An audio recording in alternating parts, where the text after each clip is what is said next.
Selamat pagi Sobat Kicau Mania dimanapun kalian berada. Nah, di video kali ini Sobat Kicau Mania kita akan memberikan tips dan informasi, sekaligus ini ilmu dan edukasi. Nah, penting buat pemula. Nah, kemarin ada dipertanyakan Sobat Kicau Mania, Om, kenapa anakan murai batu kita ini mudah terserang penyakit, mudah sakit ya, dan semakin hari fisiknya semakin melemah. Nah, itu kenapa Om? Baik di dalam kandang, di dalam tangkaran, loloh indukan, dan juga lolohan tangan yang sudah kita panen. Nah, itu apa penyebabnya dan bagaimanakah pola makannya yang benar Sobat Kicau Mania. Nah, di dalam video ini akan kita jelaskan Sobat Kicau Mania ya, sejelas mungkin. Mudah-mudahan kalian bisa mengerti. Simak terus video ini, tonton sampai habis.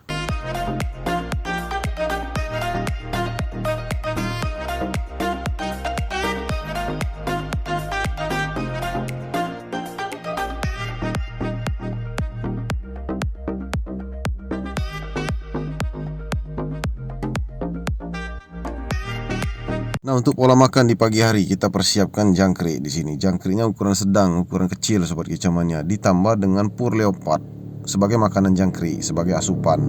Nah, kemudian di sini kita tambahkan juga pitacik, asupan multivitamin. Nah, ini sangat penting juga Sobat Kicau Mania dan tidak bisa kita tinggalkan atau kita lewatkan begitu saja, tidak bisa. Nah, pola makan ini bisa kita campur di makanan maupun di minuman. Nah, lebih tepatnya di makanan kalau untuk lolo indukan. Nah, pertanggal hari ini tanggal 28 bulan Maret tahun 2022 ya. Ini poin-poinnya Sobat Kicau Mania. 3 kandang ini serentak dalam 1 bulan. Hampir serentak menetas. Nah, ini poin 4 ya dari indukan betina pastol umur 7 bulanan. Nah, Sobat Kicau Mania, untuk mengenai kualitas kalian bisa cek ya di video-video kami yang kemarin. Untuk pemesanan harga kalian bisa cek juga di video-video yang kemarin. Nah, langsung kita masuk di dalam inti video ini Sobat Kicau Mania. Kenapa anakan murai batu bisa sehat? Yang pertama dikarenakan pola makannya tepat dan benar dan juga seimbang. Jadi setiap hari itu pemberian pola makannya memberikan asupan yang bergizi, bervitamin, kemudian berprotein. Penting untuk pertumbuhan anakan murai batu. Nah, terkadang juga Sobat Kicau Mania melupakan bahwa anakan murai batu ini butuh asupan. Jadi jangkriknya tidak diperhatikan. Nah, itu kebanyakan ya. Kemudian kebersihan di kandang ya, kebersihan di kandang juga harus dijaga. Minimal pasir itu diganti ya, 3 bulan atau 4 bulan sekali. Nah, kemudian kebersihan ya, itu bekas-bekas kotoran jangkrik di kotak jangkrik maupun di dalam ember di dalam kandang itu harus dibersihkan juga. Karena kalau jangkriknya posisi lapar, perutnya kosong, dia pasti akan makan kotoran dan itulah akan membawa penyakit. Nah, itu yang penting. Yang pertama kali Sobat Kicau Mania. Terus yang kedua adalah kita kurang memperhatikan asupan-asupan yang tepat itu susunan seperti apa. Sebenarnya cukup untuk jangkrik dan kroto saja sudah cukup Sobat Kicau Mania pola makannya itu. Nah, yang ketiga ini kita bisa cek nanti kalau cuacanya panas di siang hari, kita bisa memberikan atau meneteskan vitamin ya, baik itu berupa cairan seperti Ebot Fit ya, kita bisa pakai, atau Super N, atau yang sering kita pakai itu air putih biasa, air matang atau air aqua, kita teteskan ke dalam mulut anakan murai batu. Kalau glodok kita posisi di depan. Nah, itu ada di konten kami yang kemarin. Silakan kalian cek lagi bagaimana cara kami memberikan air minum atau meneteskan langsung ke mulut anakan murai batu yang ada di dalam glodok.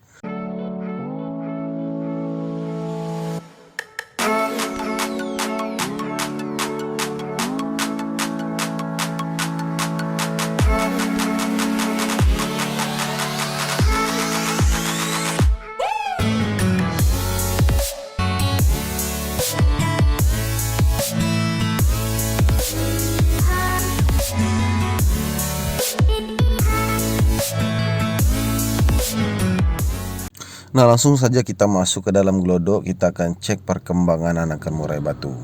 Nah, anakan murai batu 4 ekor ini Sobat Kicau Mania, pola makannya tidak kami tinggalkan ya, mulai dari asupan, kemudian kebutuhan nutrisi, gizi dan proteinnya.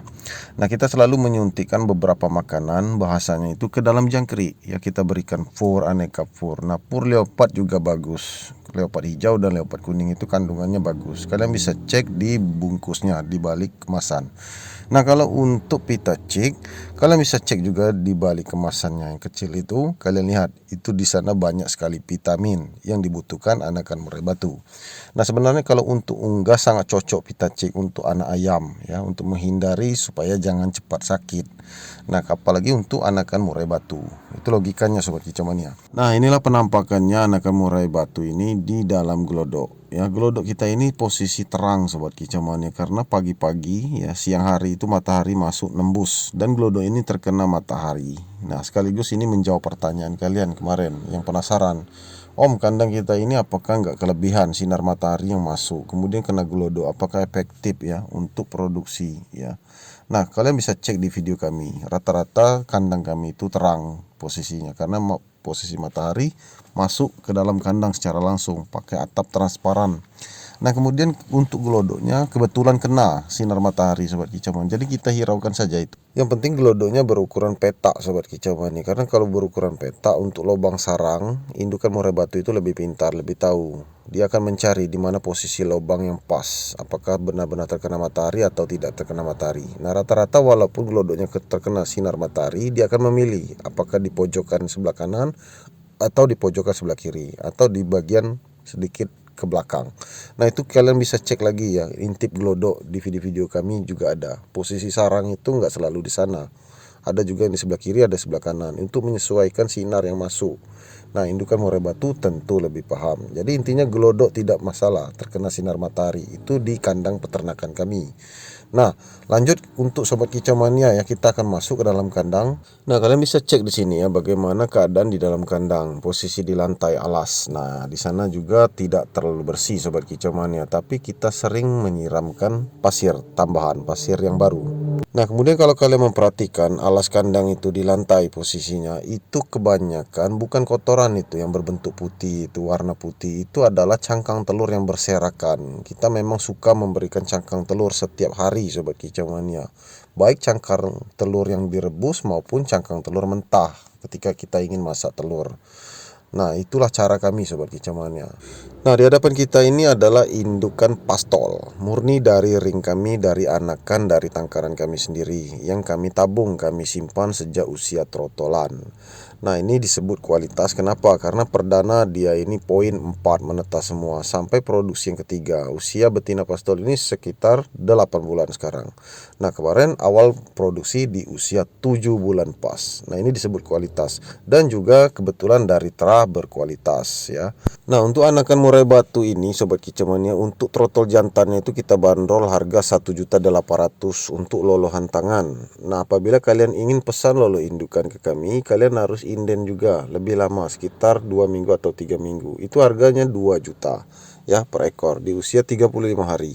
Nah, untuk pengiriman luar kota kita harapkan ya harus sabar menunggu karena kita akan menabungnya sampai usia 2 bulan. Jadi kita tabung dulu ini sampai usia 2 bulan baru kita kirim kalau untuk luar kota dan luar pulau ya. Itu dikarenakan fisiknya belum terlalu kuat umur 1 bulan untuk masuk ke dalam mobil travel. Untuk dalam perjalanan itu belum tentu kuat. Nah, jadi sobat kicau mania, untuk area kota Bengkulu dan sekitarnya boleh mampir di alamat kami ya, Jalan Lintas Bengkulu Kepayang, Desa Tabat Runjam, Kecamatan Karangtinggi, Kabupaten Bengkulu Tengah ya, karena jalan kita ini jalan lintas ya, satu arah. Nah, maka dari itu disebut Jalan Lintas Bengkulu Kepayang. Nah, buat teman-teman yang belum tahu, itu dekat jalan tol baru yang sedang dibangun sekarang. Nah, itu alamat kami. Nah, langsung masuk ke dalam inti video sobat kicau mania. Di sini kita membersihkan ember tempat wadah jangkrik. Ya, bekas-bekas kotoran menempel seperti ini wajib dibersihkan kalau ingin anakan murai batu kalian itu sehat, indukan kalian sehat. Karena jangkrik yang lapar, sekali lagi kami jelaskan, jangkrik yang lapar itu memakan segalanya, termasuk kotoran di dalam ember ini. Maka dari itu kita memberikan pur asupan, pur leopard dan juga multivitamin Vitacik ya. Nah, apabila kalian menyimak dari awal tentu kalian paham sampai di sini. Nah, yang selanjutnya adalah persiapan jangkrik yang baru ya, kita ambil jangkrik yang lama kita ganti atau kita buang dari kandang ternak Bisa kita berikan pada trotolan yang sudah kita panen, kita gantung-gantung di depan rumah. Nah, kalau untuk di dalam kandang rutin jangkriknya itu harus jangkrik yang segar sobat kicauannya, alias jangkrik baru. Dan juga jangkrik ini memakan asupan. Karena kita proses menunggu jangkrik ini sekitar 5-10 menit dia makan fur ini tadi. Nah, kemudian baru kita sajikan ke ember ini. Nah, kemudian yang selanjutnya kita juga pakai sayur-sayuran di malam hari sobat kicau mania. Pemberian itu sebelum maghrib ya. Sore hari itu sudah keburu kita mencari sayur-sayuran, atau pagi-pagi kita berikan sayuran, kita berikan ke box jangkrik kita ya, ke box stok jangkrik kita di mana kita berikan. Kita berikan sayur-sayuran, aneka sayur-sayuran, dan itu penting. Karena sayur-sayuran itu menjadi cairan nanti di dalam perut jangkrik. Itu juga membawa asupan yang bagus untuk anakan murai batu agar tetap sehat. Nah, kalau untuk di peternakan kami sobat kicau mania, pola makan ini benar-benar kami utamakan. Nomor 1. Jadi untuk penyebab berbagai masalah itu ya berawal dari pola makan yang sembarangan, pola makan yang masih salah, tidak tepat, termasuk susunannya. Nah, pola makan itu ada susunannya, tidak sembarangan, tidak asal dijor. Itu kalau di peternakan kami, di kandang kami ada susunannya. Pagi ini kita berikan jangkrik, nanti siang hari kita bisa berikan jangkrik ditambah kroto. Nah, di sore hari bagaimana? Kita bisa tambahkan ulat ongkong sekitar berapa ekor, karena posisinya di tempat kami ini daerah pegunungan, sangat dingin, cocok untuk pakai ulat ongkong. Nah, itu disesuaikan semua sobat kicau mania, hanya peternaknya yang tahu dan bisa menyesuaikan. Kemudian untuk di kandang kita juga harus sering-sering cek di kandang, kebersihan di kandang, termasuk ganti air ya, ganti ember, dan juga kita cek kebersihan di kandang pasirnya. Apabila kotor, banyak kotoran, kita tambahkan saja pasir, atau kita kikis, kita buang, ganti pasir yang baru.